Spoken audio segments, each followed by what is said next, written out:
تو ایک مسیحی خاندان کی کیا اقدار ہونی چاہیے، آج ہم خدا کے کلام میں سے یہ سیکھیں گے. ٹھیک ہے، ہر خاندان، ہمارے اپنے علیحدہ علیحدہ خاندان ہو سکتے ہیں، اور کچھ روایات، کچھ قدریں ہوں گی جو ہم اپنے بزرگوں سے لے کر آئے ہیں، لیکن بائبل میں سے بھی ہم سیکھیں گے کہ ایک اچھے مسیحی خاندان کی قدریں کیسی ہونی چاہیے. آئیے میرے ساتھ خدا کے کلام میں سے ایوب نبی کا صحیفہ، اس کا پہلا باب اور اس کی پہلی 5 آیات کو ہم خدا کے کلام میں سے سیکھیں گے. یہاں پہ لکھا ہے، اوز کی سرزمین میں ایوب نام ایک شخص تھا. وہ شخص کامل اور راست باز تھا اور خدا سے ڈرتا اور بدی سے دور رہتا تھا. اس کے ہاں 7 بیٹے اور 3 بیٹیاں پیدا ہوئیں. اس کے بعد 7,000 بیڑے اور 3,000 اونٹ اور 500 جوڑی بیل اور 500 گدیاں اور بہت سے نوکر چاکر تھے. ایسا کہ اہل مشرق میں وہ سب سے بڑا آدمی تھا. اس کے بیٹے ایک دوسرے کے گھر جایا کرتے تھے اور ہر ایک اپنے دن پر ضیافت کرتا تھا اور اپنے ساتھ کھانے پینے کو اپنی تینوں بہنوں کو بلوا بھیجتے تھے. اور جب ان کی ضیافت کے دن پورے ہو جاتے تو ایوب انہیں بلوا کر پاک کرتا اور صبح کو سویرے اٹھ کر ان سبوں کے شمار کے موافق سختنی قربانیاں چڑھاتا تھا، کیونکہ ایوب کہتا تھا کہ شاید میرے بیٹوں نے کچھ خطا کی ہو اور اپنے دل میں خدا کی تکفیر کی ہو. ایوب ہمیشہ ایسا ہی کیا کرتا تھا. ہمیں خدا کے کلام میں ایک خاندان نظر آ رہا ہے. یہ خاندان ایوب کا خاندان ہے. ایوب کا خاندان کیوں میں اس پہ بات کرنا چاہ رہا ہوں؟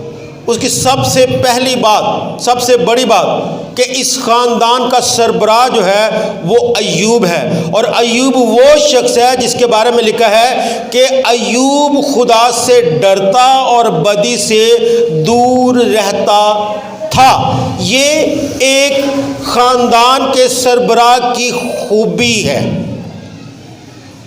ایک مسیحی خاندان کی جو سربراہ ہے، اس کی سب سے بڑی خوبی جو ہونی چاہیے وہ ایوب کی زندگی میں سے ہم سیکھتے ہیں کہ ایوب خدا سے ڈرتا اور بدی سے دور رہتا تھا.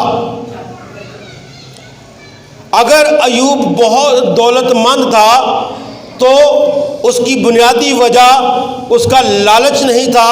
اس کی بنیادی وجہ اس کا دن و رات کام کرنا نہیں تھا. اس کی بنیادی وجہ کوئی غیر قانونی طریقے سے کوئی بزنس نہیں تھا، بلکہ اس کی بنیادی وجہ جو ہے وہ یہ تھی کہ وہ خدا سے ڈرتا اور بدی سے دور رہتا تھا. بائبل میں لکھا ہے کہ خدا کی برکت ہی دولت بخشتی ہے. تو ایوب کے بارے میں لکھا ہے کہ وہ خدا سے ڈرتا تھا. وہ خدا سے ڈرتا تھا اور بدی سے دور رہتا تھا. تو یقین جانے بائبل میں ایسے بہت سارے واقعات ہیں جس میں لکھا ہے کہ جو خدا سے ڈرتا ہے وہ اس درخت کی مانند ہے جو پانی کی ندیوں کے پاس لگایا گیا اور جس کا پتا کبھی نہیں مرجھاتا. خدا سے ڈرنے والوں کے چگد اس کا فرشتہ خیمزن ہوتا ہے. خدا سے ڈرنے والوں کے چگد اس کا فرشتہ خیمزن ہوتا ہے. اور خدا سے ڈرنے والوں کے لیے خدا نے جو برکات رکھی ہیں وہ لازوال ہے. تو بائبل میں لکھا ہے کہ ایوب بطور سربراہ، ہم ایوب کی جو بات کر رہے ہیں خاندانی طور پر، اس نے کیا اقدار جو ہیں وہ اپنے بچوں کو دی ہیں. ایوب کی سب سے خوبی کیا تھی کہ وہ خدا سے ڈرتا اور بدی سے دور رہتا تھا. اور اس کی وجہ سے خدا نے اسے 2 طرح سے بلیس کیا. کیسے؟ دو طرح سے بلیس کیا۔ پہلی چیز کہ خدا نے اسے مال و دولت دی۔ لکھا ہے کہ اس مشرق کے علاقہ میں، اہل مشرق میں وہ سب سے زیادہ بڑا امیر شخص تھا، سب سے زیادہ مالدار شخص تھا۔ اور اس کے ساتھ ساتھ دوسری خوبی وہ یہ تھی کہ خدا نے اسے 7 بیٹے اور 3 بیٹیاں دی۔ یعنی کوئی شخص کہہ سکتا ہے کہ دولت جو ہے وہ میں نے اپنی محنت سے کمائی ہے۔ آپ یہ سوچ سکتے ہیں کہ شاید ایوب نے دولت اپنی محنت سے کمائی ہو، اور شاید آج بہت سارے لوگ اپنے زور سے، اپنے بازو سے، اپنے عقل سے، اپنے فہم سے دولت حاصل کرنا چاہتے ہیں۔ لیکن جو دوسری برکت ہے، اولاد کی برکت، وہ صرف خدا کے اختیار میں ہے۔ میرا یہ ماننا ہے کہ دولت بھی خدا کے اختیار میں ہے، لیکن اگر کوئی شخص یہ دعویٰ کرتا ہے کہ میں نے اپنے سکل کی وجہ سے، میں نے اپنی محنت کی وجہ سے یہ کمائی ہے، لیکن بعض اوقات خدا کی برکات جو ہے اس شخص کی زندگی میں رکی رہتی ہیں، کیونکہ وہ لوگ صرف دولت کے پیچھے بھاگتے ہیں، دنیاوی عیش و عشرت کے پیچھے بھاگتے ہیں اور خدا سے ڈرنے کو بھول جاتے ہیں۔ لیکن ایوب کے بارے میں لکھا ہے کہ وہ خدا سے ڈرتا تھا، اس لیے خدا نے اسے 2 طرح سے برکت دی کہ اسے دولت مند بھی بنایا اور اولاد کی برکت بھی دی، 7 بیٹے اور 3 بیٹیاں۔ یہ خدا کی برکت تھی، کیونکہ اولاد، بائبل میں لکھا ہے کہ اولاد خدا کی طرف سے میراث ہے۔ کس کی طرف سے؟ خدا کی طرف سے میراث ہے۔ اگر خدا کسی شخص کی زندگی میں یہ برکت جاری نہ کرے تو چاہے وہ دنیا بھر کی دولت حاصل کر لے، وہ اولاد حاصل نہیں کر سکتا۔ یہ کر سکتا ہے؟ کوئی مصنوعی طریقہ نہیں ہے، آج تک ابھی تک کوئی ایجاد نہیں ہو سکا، اگرچہ سائنس نے بہت ترقی کر لی ہے، لیکن اس کے باوجود بھی جو اولاد کی برکت ہے وہ صرف خدا کے فضل کی وجہ سے ہے۔ تو خدا نے ایوب پر دونوں طرح سے فضل کیا ہے، اسے دولت مند بھی بنایا ہے اور اسے اولاد کی برکت سے بھی نوازا ہے۔ تو جو ایوب ہے، 4 آیت کو اگر ہم 3 آیت کو پڑھیں، لکھا ہے 4 آیت میں کہ اس کے بیٹے ایک دوسرے کے گھر جایا کرتے تھے اور ہر ایک اپنے دن پر ضیافت کرتا تھا۔ یعنی میں ایوب کے بارے میں آپ کو بتا رہا ہوں کہ اس نے جو اپنے خاندان کی ویلیوز کو سیٹ کیا تھا وہ کیا تھا؟ وہ یہ تھا کہ اس نے اپنے بچوں کی بچپن سے تربیت کی تھی، بچپن سے۔ یہ جو ہمیں بڑے ہو کر ان کی زندگی میں کام نظر آ رہے ہیں، یہ اچانک سے نہیں ہے، انہوں نے معاشرے سے حاصل نہیں کیے، بلکہ ایوب نے ایک راست باز شخص ہوتے ہوئے اپنے بچوں کی پرورش کی ہے، ان کو سکھایا ہے کہ تم نے بڑے ہو کر کرنا کیا ہے، تم نے کیا معاشرے کو دینا ہے، تم نے کیسے معاشرے میں رہنا ہے۔ تو اس نے بچپن سے، اگر آپ دیکھیں وہاں پہ لکھا ہے کہ ہر شخص جو ہے ان کے بیٹوں میں سے ہر شخص اپنی باری پر ایک دوسرے کی دعوت کرتا، اس کا مطلب کہ وہ تمام لوگ جو ہیں وہ کمیٹڈ تھے، یعنی 7 بیٹے جو ہیں وہ کمیٹڈ تھے کہ اپنی اپنی باری پہ ہم نے دعوت کرنی ہے۔ انہوں نے بچپن سے یہ سیکھا تھا کہ ہمیں ایک دوسرے کے ساتھ مل کر رہنا ہے۔ یہ کس نے سکھایا؟ ایوب نے سکھایا۔ یہ ان کے خاندان کی ویلیو تھی کہ وہ مہینے بعد، یہ ان کے خاندان کا ایک کام تھا کہ ہر ماہ میں ایک دفعہ خاندانی طور پر انہوں نے اکٹھے ہونا ہے۔ یہ ان کا خاندان اس کی وجہ سے پہچانا جاتا تھا۔ یہ کور ویلیوز ہے۔ ہم بات کر رہے ہیں کہ کسی فیملی کی کور ویلیوز کیا ہونی چاہیے، تو ہم ایوب کے خاندان کی کور ویلیوز یعنی جو ان کی اقدار ہے وہ سیکھ رہے ہیں کہ کیا تھی، تاکہ ہم اس کو سیکھ سکیں کہ ہم اپنے خاندان میں کیسے اقدار کو جنم دے سکتے ہیں یا اچھی روایات کو اپنا سکتے ہیں۔ تو ایوب نے انہیں سکھایا تھا ایک دوسرے کے ساتھ مل کر رہنا، اور یہی وجہ ہے کہ جب وہ بالغ ہوئے ہیں، بڑے ہوئے ہیں، تو وہ ایک دوسرے کے ساتھ مل کر ہر ماہ دعوت کرتے تھے۔ اور ایوب نے اپنے بچوں کو بزنس کرنا سکھایا یا سکلز دیے۔ یہی وجہ ہے کہ ہمیں نظر آتا ہے کہ ہر شخص اپنے اپنے گھر میں ہے، ان کے پاس، یعنی جو ایوب کی دولت، یہ جو سارا کچھ بتایا ہے، یہ ایوب کی دولت بتائی ہے، اس کے بچوں کی نہیں بتائی، یہ بات یاد رکھیں۔ تو اگر ایوب دولت مند ہے تو اس کا مطلب کہ اس نے اپنے بچوں کو بھی بزنس کرنا سکھایا۔ بچے جو ہے وہ ایوب کی دولت پر عیاشی نہیں کر رہے۔ آج یہاں پہ اگر کوئی شخص جو ہے وہ کچھ دولت حاصل کر لیتا ہے، کوئی امیر ہو جاتا ہے، تو اس کے بچے جو ہیں وہ کام کرنا پسند نہیں کرتے، اس کے بچے جو ہیں وہ اسٹرگل کرنا پسند نہیں کرتے، یا وہ اپنے بچوں کو وہ سکھاتا ہی نہیں ہے کچھ، وہ کہتا ہے کہ یہ سارا کچھ میرے بچوں کا ہی تو ہے۔ لیکن ہم ایوب کو دیکھتے ہیں کہ ایوب نے شاید ایسا نہیں کیا۔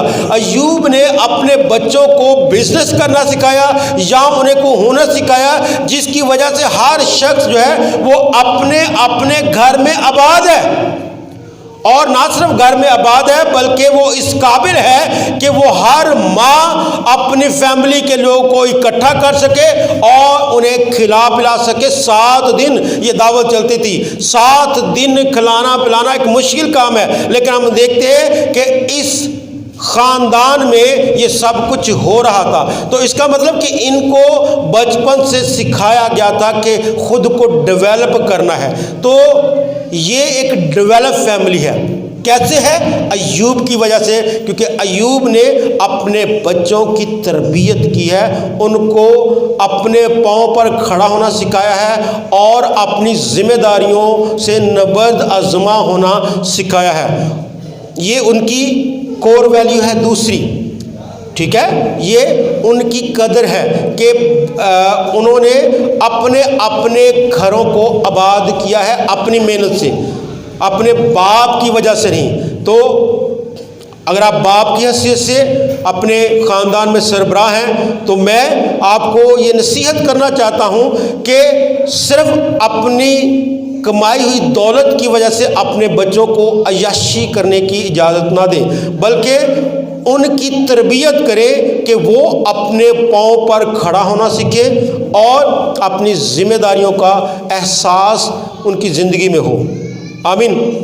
پھر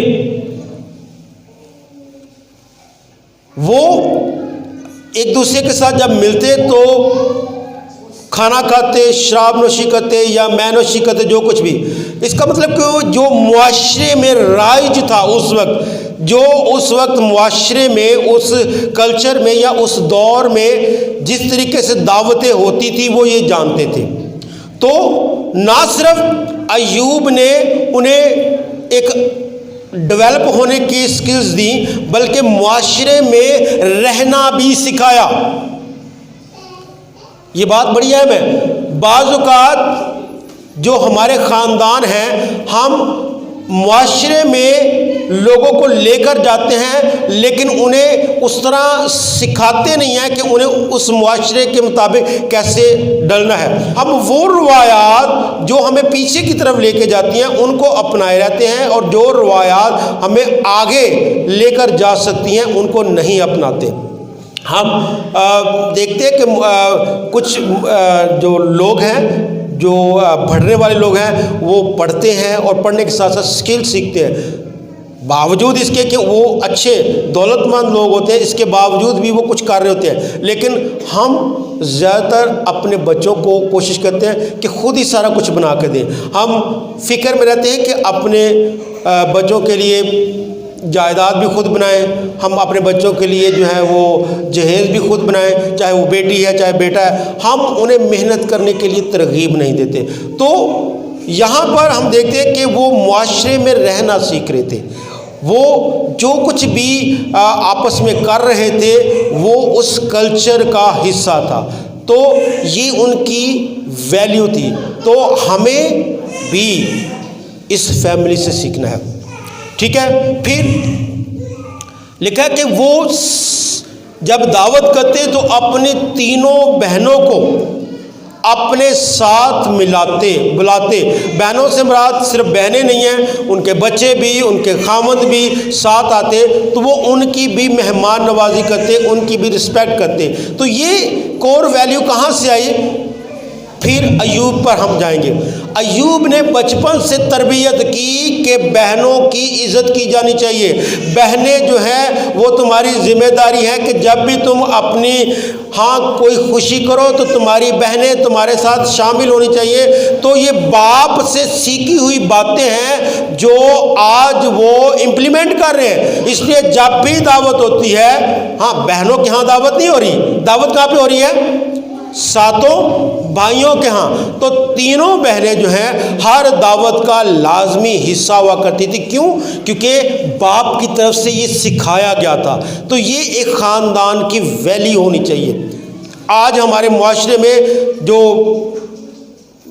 ہم سیمینار پہ بات کر رہے تھے کہ معاشرہ جو ہے، وہ جو فیملی ہے وہ تباہی کی طرف جا چکی ہے. یعنی ہماری کور ویلیوز جو ہیں وہ بالکل بدل چکی ہیں. آج بھائی کے ساتھ بھی رہتا ہے تو بھی وہ آپس میں ملاپ نہیں کرتے. اور بہنوں کی تو بات، بہنوں کی شادی کر دی، وہ جانے، ان کا کام جانے. ہم ان کو دینا تو کیا، ہم ان سے ملنا بھی نہیں پسند کرتے. تو میری بہن، میرے بھائی، یاد رکھیں کہ بائبل جو خاندان کی ہمیں تصویر دکھاتی ہے وہ یہ نہیں ہے. آمین. پھر جب وہ دعوت کرتے 7 دن، تو اس کے بعد میں لکھا ہے کہ ایوب انہیں اپنے گھر بلاتا. دعوت کے بعد لازمی حصہ تھا کہ وہ سارے ایوب کے گھر آتے اور ایوب ہر ایک کے مطابق، جتنے اس کے بیٹے تھے یا بیٹیاں تھیں، ان کے مطابق سختنی قربانیاں چڑھاتا اور خدا کے سامنے اقرار ان سے کرواتا کہ کہیں بھول چوک سے میرے بچوں سے کوئی خطا نہ ہو. تو اس کا مطلب کہ ایوب نے بچپن سے بھی ان کو سکھایا اپنے گناہوں کا اقرار کرنا. یعنی اچانک سے وہ نہیں آ گئے. ایوب انہیں بلاتا اور وہ آ جاتے ہیں. آپ کے بچے چرچ آتے ہیں؟ آپ کے بلانے سے فوراً آپ کے بچے آپ کے ساتھ چرچ آ جاتے ہیں؟ بولے بھی نہیں آتے. کیوں؟ کیونکہ ان کی بچپن سے تربیت نہیں ہوئی. لیکن یہاں پر ایوب کے بچے جو ہیں اپنی پارٹی کرنے کے بعد، اپنی دعوت کرنے کے بعد، جو کچھ بھی وہ انجوائے کر چکے ہیں اس کو کرنے کے بعد اپنے باپ کے گھر میں لازمی آتے ہیں. کیوں؟ کیونکہ شاید بچپن سے ان کی تربیت ہوئی ہے کہ جب بھی کوئی کام کرنا ہے، کوئی بھی ایسی خوشی کا کام ہے، تو اس کے بعد خدا کے حضور میں آنا، اقرار کرنا لازمی ہے. تو ایوب نے اپنے بچوں کو خدا کے ساتھ ملنا سکھایا تھا، خدا کے ساتھ رابطہ کرنا سکھایا تھا، اپنا اقرار کرنا سکھایا تھا، اپنے گناہوں کا اقرار کرنا سکھایا تھا. اور یہی وجہ ہے کہ وہ فوراً ایوب کے گھر چلے آتے اور ایوب جو ہے خدا کے سامنے ان کے ساتھ مل کر اقرار کرتا.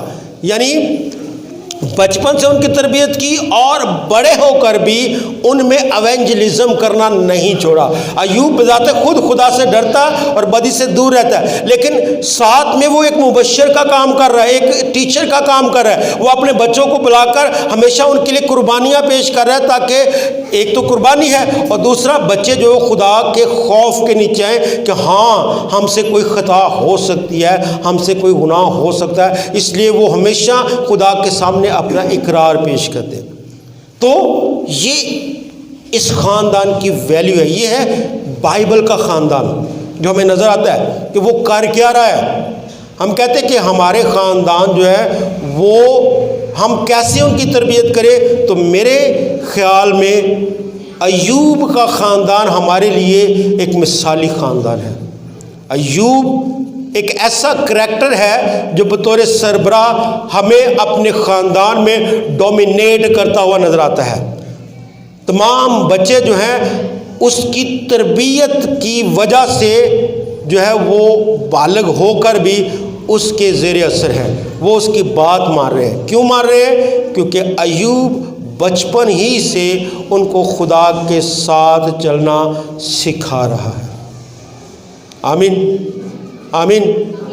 تو ہمیں کیا کرنا چاہیے؟ سوال یہ ہے کہ آج ہم کس طرح سے اپنے خاندانوں میں مسیحی اقدار کو پیدا کر سکتے ہیں؟ یہ کویسچن ہے۔ یعنی یہ ایوب نے تو کر لیا، کیا میں اور آپ ایوب بن سکتے ہیں؟ جی بن سکتے ہیں۔ میں اور آپ بھی ایوب کی طرح کام کر سکتے ہیں۔ دیر نہیں ہوئی، آپ جہاں پر بھی ہیں، آپ کے بچے، آپ کے خاوند جہاں پر جس بھی پوزیشن میں ہیں، آپ ان کے لیے سٹیپ لے سکتے ہیں۔ آپ انہیں مسیح کی قربت میں لانے کا وسیلہ بن سکتی ہیں یا بن سکتے ہیں۔ لیکن سوال یہ ہے کہ کیا آپ ایوب بننا چاہتے ہیں؟ اس کے لیے لازمی ہے کہ آپ خدا سے ڈرنے والے ہوں اور بدی سے دور رہنے والے ہوں۔ آمین۔ پہلی چیز ہے۔ پھر ہمیں کچھ کام کرنے ہیں۔ اگر آپ چاہتے ہیں کہ آج ہم مسیحی خاندان ہوتے ہوئے اپنے خاندان کو بائبل کی تعلیمات کے مطابق ڈھالیں، تو اس کے لیے آپ لکھ سکتے ہیں کچھ کام کریں۔ نمبر 1، پورا خاندان کو ٹائم بنائے، پورا خاندان مل کر بائبل پڑھنا شروع کرے۔ یہ آج کے مسیح خاندان کی پہلی قدر ہونی چاہیے، پہلی ویلی ہونی چاہیے کہ لوگ آپ کو جانیں کہ یہ خاندان جو ہے یہ مسیح خاندان ہے۔ اس کے لیے آپ نے ایک وقت ٹھہرایا ہو، یعنی لوگ کہیں جی وہ فون آ گیا سی، نو لوگوں کو بتائیں کہ جی میرا 9 سے 10 بجے، 8 سے 9 بجے یا 10 سے 11، جو بھی آپ ٹائم محسوس کریں، یہ ہمارا دعا کا ٹائم ہے، خاندانی دعا کا ٹائم ہے۔ اس میں کوئی کال آئے گی تو بھی ہم اس کو ریسیو نہیں کریں گے۔ جب آپ یہ قدر بنا لیں گے تو لوگ آپ کو اس وقت میں فون کرنا بند کر دیں گے، لوگ اس وقت میں آپ کو بلانا بند کر دیں گے، لوگ اس وقت میں آپ کو ڈسٹرب کرنا بند کر دیں گے۔ لیکن سوال یہ ہے کہ کیا آپ اپنے خاندان میں کوئی وقت مقرر کر سکتے ہیں؟ یہ آپ پہ ہے۔ یہ باہر سے آ کے کسی نے آپ کو نہیں کرنا۔ اپنے خاندان کی ویلیو کو برقرار کرنے کے لیے کہ لوگ آپ کو ایک مسیح خاندان کے طور پہ جانیں، آپ کے بیٹے بیٹیاں سب اس وقت بیٹھیں، ٹی وی نہ دیکھیں، ڈرامے نہ دیکھیں، میچ نہ دیکھیں، تو لازم ہے کہ وہ ٹائم آپ خدا کے ساتھ گزاریں، دعا میں اور بائبل پڑھنے میں وقت سرو کریں۔ جب آپ یہ کریں گے تو پھر آپ کی شخصیت، آپ کو لوگ ایک مسیحی خاندان کے طور پہ جاننا شروع کریں گے۔ آمین۔ دوسرا کہ دوسروں کی مل کر خدمت کریں۔ کوئی ایسا کام خاندانی طور پر کرے جس سے پورا خاندان جو ہے جس میں متفق ہو کہ ہمیں یہ کرنا چاہیے۔ وہ کسی کی مدد ہو سکتی ہے، ٹھیک ہے، روپے پیسے کی صورت میں ہو سکتی ہے، یا آپ محسوس کریں کہ میرے پاس روپیہ پیسہ نہیں، ہم کوئی اور کام کر سکتے ہیں، آپ کسی کے لیے دعا مل کر کر سکتے ہیں، یا آپ لوگوں کو کسی بھی جگہ پہ تسلی دے سکتے ہیں، یا کوئی بھی ایسی خدمت جس سے آپ کو لگتا ہے کہ پورا خاندان مل کر یہ کام کرے گا، تو آپ دیکھیں گے کہ آپ کا خاندان یونائٹ ہو جائے گا۔ کچھ لوگ جو کہتے ہیں جی دیکھ دینی چاہیے، لوگ خاندانی طور پہ لوگ دیکھ دینے کے لیے متفق، تو وہاں پہ متفق ہوئے۔ اگر سارا خاندان ہوتا ہے تو دیکھ دینا شروع کر دیں۔ میں مطلب اس کے لیے بہت زیادہ نہیں کہ دیکھے نہیں، میں ایک مثال دے رہا ہوں کہ کچھ لوگ جو ہے نا وہ شاید بہت اچھی بات ہے کہ خاندانی طور پہ لوگ یہ مان جائیں کہ دہیکی دینی چاہیے، یہ آپ کے چرچ میں یہ اہم رول ہے آپ کا، تو یہ آپ کے خاندان کی ایک قدر بن سکتی ہے کہ اگر شوہر نے دہیکی نہیں دی تو بیوی پوچھے کہ آپ نے دہیکی دینی ہے کہ نہیں دینی؟ دینی ہے جی۔ اگر وہ نہیں دیتا تو کیوں نہیں دینی؟ بیوی کا کام ہے پوچھے۔ اگر میاں اور بیوی دونوں متفق ہو گئے اور بچے جو ہیں وہ سمجھتے ہیں کہ یہ خدا کا کلام پورا کرنا، تو بچوں کو آپ دہیکی کیوں نہیں دے رہے ہیں؟ تو وہ کہیں گے جی آپ کی وجہ سے ہمیں آپ کی فیسیں دینی ہے۔ کہتے ہیں نہیں ہم کر لیں گے لیکن دہیکی دینا یہ ایک ویلیو ہو سکتی ہے۔ لیکن اس کے باوجود اگر آپ کو لگتا ہے کچھ خاندانوں میں دہیکی دینے کا رواج، تو ایونجلزم کی غرض سے کہ ہم دیکھ دیں گے اور سب مل کر کچھ لوگوں کو بلائیں گے اور دعا کروائیں گے، عبادت کریں گے، تو یہ بھی ایک ویلیو ہے، یہ آپ کے خاندان کی ایک ویلیو بن سکتی ہے۔ پھر جو ایک بہت اہم کام ہے جو ہم زیادہ تر خاندانوں میں نہیں کرتے، مسیح خاندان کی بات کروں، اکثر اوقات ایک دوسرے سے اپنی محبت کا اظہار کریں۔ اب یہ صرف میاں بیوی کی بات نہیں میں کر رہا، پورے خاندان کی بات کر رہا ہوں۔ یعنی وہ کہتے ہیں کہ جی ہم جانتے ہیں کہ بچے جانتے ہیں کہ باپ جو ہے وہ اپنے بچوں سے پیار کرتا ہے یا ماں اپنے بچوں سے پیار کرتی ہے، اس میں اظہار اقرار جو ہے آپ کے منہ کا، یہ بڑا ضروری ہے۔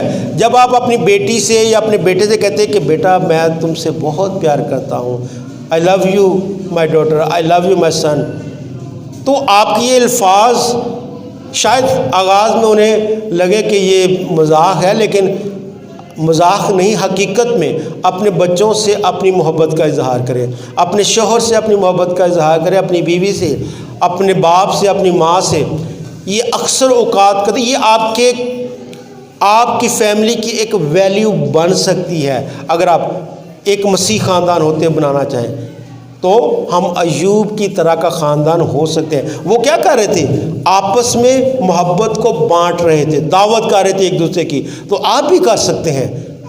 آپ بھی کبھی کبھار آپ فیصلہ کر لیں کہ ایک ماہ بعد ہم نے کسی خاندان کو، اپنے بھائی کو، اپنی بہن کو بلانا ہے، ان کی خدمت۔ شاید آپ کے پاس بہت وسائل نہ ہوں، لیکن میں اس بات پہ ایمان رکھتا ہوں کہ اتنے وسائل ضرور ہوں گے کہ آپ ایک دوسرے کے ساتھ مل سکیں، اپنی محبت کا، اپنی خوشی کا اظہار کر سکیں، ٹھیک ہے؟ پھر ایک اور چیز ہے جو ہم ضرور کر سکتے ہیں کہ ایک وقت کا کھانا سب مل کر کھائیں، جو زیادہ تر نہیں ہوتا۔ صبح ہو، دوپہر ہو، شام ہو، جب جو آتا ہے تو جیسے جیسے کھانا بنتا جاتا ہے جی کھاتے جائیں، کیونکہ کسی نے 8 بجے آنا، کسی نے 7 بجے آنا، کسی نے 6 بجے آنا ہے، تو میں بھی آپ کی ٹائمنگ لیٹ ہو، لیکن یہ بھی ایک اہم کام ہے کہ اگر آپ کرنا چاہیں تو یہ کر سکتے ہیں کہ ایک وقت کا کھانا، چھوٹی چھوٹی باتیں ہیں نا، لیکن یہ آپ کی کور ویلیوز ہو سکتی ہیں کہ ایک وقت کا کھانا جو ہے وہ آپ مل کر کھا سکتے ہیں، کہ فیصلہ کر لیں کہ جو مرضی ہو ہمیں شام کا کھانا اکٹھے کھانا ہے، تو پھر کوئی 8 بجے کا رکھنا ہے، 7 بجے کا رکھنا ہے، تو کوشش کریں کہ تمام ممبران جو فیملی ممبران ہیں انہیں کہیں جی جناب آپ نے اس وقت تک لازمی اپنے گھر پہنچنا ہے۔ بہت مجبوری کی صورت میں اگر کوئی نہیں کسی وقت ہوتا تو وہ ایک الگ بات ہے، لیکن اپنا گھر کا شیڈول بنا لیں، ایک ویلیو بنا لیں کہ ہم نے یہ کھانا جو ہے وہ مل کر کرنا ہے، وہ صبح کا بھی ہو سکتا ہے، شام کا بھی ہو سکتا ہے، یا دوپہر کا بھی ہو سکتا ہے، تو یہ بھی آپ کے خاندان کو اکٹھا کرنے میں مدد کرے گی، ٹھیک ہے جی۔ اور پھر گاہے بگاہے اپنے چرچ میں اپنے خاندان میں اچھی اقدار کی تعلیم دیتے رہیں، انہیں اچھی باتیں بتاتے رہیں، بری باتیں تو آپ بتاتے ہی نہیں ہیں، آپ اچھے لوگ ہیں، لیکن اچھی باتیں جو ہیں انہیں بتانے کی کوشش کریں کہ ایسا کرنے سے خدا میں برکت دے گا۔ اور پھر کوشش کریں کہ پورا خاندان چرچ میں اکٹھا آئے، یہ بھی ایک اچھی روایت ہو سکتی ہے۔ مطلب ماں نے کیا کہ نہیں تسی نہیں جانتے تو نہ جاؤ، میں تو تیار ہے، میں چلنی ہاں، خدا تہاڈے نال تسی اپنا حساب آپ دینا تو میں اپنا حساب آپ دینا، چل میں آدھے چلی جے، تو پیو غصے نال کہہ دے کہ لے تسی تو جلدی تیار ہی نہیں ہوندیاں وہ تیار، تو میں چلا جائے، وہ فیملی پھر گھر ہی بیٹھی ہے۔ ایسا نہیں ہے، کوشش کریں سارا خاندان جو ہے وہ مل کر چرچ آئیں، آپ کو بڑا اچھا لگے گا۔ کبھی کوشش کریں کہ پورا خاندان اکٹھا ہو کر چرچ آئے، آپ یقین جانیے آپ خود میں ایک اپنے آپ میں فخر محسوس کریں گے کہ ہم پورا خاندان، جو یشوع کی بات ہے، یشوع نے کہا کہ اب رہی میری اور میرے گھرانے کی، یشوع نے اپنے اکیلے کی بات نہیں کی، اس نے کہا اب رہی میری اور میرے گھرانے کی بات تو ہم زندہ خدا کی پرستش کریں گے۔ تو یہ ایک اہم، آپ بیٹی ہیں، آپ بیٹے ہیں، اگر آپ کے ماں باپ جو ہیں وہ کہتے تو ہی جاؤ اسی آنے پہ ہیں، نہیں آپ جائیں گے تو میں نے جانا ہے، ہم نے آپ کو لے کر جانا ہے، کوشش کریں کہ اپنے خاندان میں ترتیب کو لائیں تاکہ آپ ایک کرسچن فیملی نظر آئے. آمین. اور پھر جو آپ کے اپنے خاندان کی روایات ہیں یا دیگر اقدار ہیں انہیں مل کر سیلیبریٹ کریں. مثلا اگر آپ کو لگتا ہے کہ برتھ ڈے ہے تو برتھ ڈے مل کر سیلیبریٹ کریں. اگر آپ کو لگتا ہے کہ آپ کے خاندان میں کوئی ایسی روایت ہے جو اچھی ہے جس سے سارا خاندان اکٹھا ہوتا ہے تو اس کو سیلیبریٹ کریں. یا آپ کی مذہبی روایت ہے تو اس کو مل کر سیلیبریٹ کریں تو آپ کا خاندان جو ہے اس میں یکجاں ہوتا ہوا نظر آئے گا. آمین. تو خاندان کو اکٹھا کرنے کے بہت سارے طریقے ہیں، لیکن سوال پھر یہاں پہ ہے کہ کیا آپ یہ کرنا چاہتے ہیں؟ کیا آپ چاہتے ہیں کہ آپ کا خاندان مسیحی خاندان نظر آئے؟ اگر آپ یہ چاہتے ہیں تو یہ ہو جائے گا. یہ ناممکن نہیں ہے، لیکن صرف یہ ہوگا آپ کی. انقلاب لانے کے لیے ایک شخص کافی ہوتا ہے، بہت سارے لوگوں کی ضرورت نہیں ہے. تو شاید آپ اپنے خاندان میں وہ مرد ہے، وہ خاتون ہے، وہ بیٹی ہے، وہ بیٹا ہے جو اس انقلاب کو لانے کا وسیلہ بن سکتے ہیں. آمین.